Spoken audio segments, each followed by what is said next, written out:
கிருஷ்ணகிரியில சூர்யா மீன் கடை வந்து ரைட் சைடு பாத்தீங்கன்னா டேம் இருக்கும், அந்த தண்ணி இருக்கும். அப்படியே கொஞ்சம் தூரம் போகணும். அப்படியே கொஞ்சம் தூரம் போனோடனே ஃபர்ஸ்ட் பாலம் வரும். ஃபர்ஸ்ட் பாலம் வருதா, அப்படியே இடம் சொல்றேன் பாருங்க.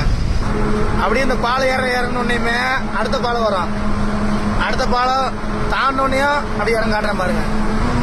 இங்க அப்படியே மல்லிகைப்பூ, பதினி அப்படி எல்லாம் விற்பாங்க. அதெல்லாம் தாண்டி போனோம். லெஃப்ட் சைடு பதினி, நொங்கெல்லாம் விற்பாங்க. சாயந்தரம் நேரம் மல்லிகைப்பூ விற்பாங்க இந்த இடத்துல எல்லாம். அப்படி கொஞ்சம் முன்னாடி போனோம். பரவாயில்ல, காலையிலே நேரமா மல்லிகைப்பூ விற்கிறாங்களா? இந்த மல்லிகைப்பூ விற்கிற இடத்துல தாண்டணும். அப்படியே தாண்டி போனோம்னா பாலம் வரும்.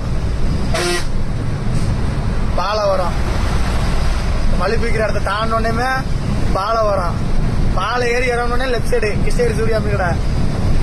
அதாவது இங்கிட்டு பெங்களூர்ல இருந்து வந்தீங்கன்னா, நான் சொல்றது பெங்களூர்ல இருந்து வந்தீங்கன்னா கிருஷ்ணகிரி டோலை தாண்டோன்னே ரைட் சைடு தண்ணி தேங்கும்.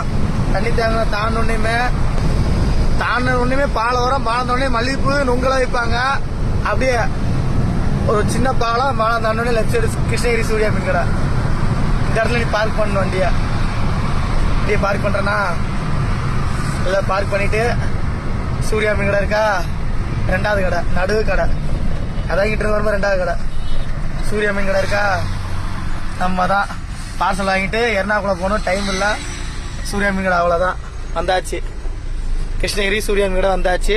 பார்சல் வாங்கிட்டு கிளம்பணும். Ernakulam timing load.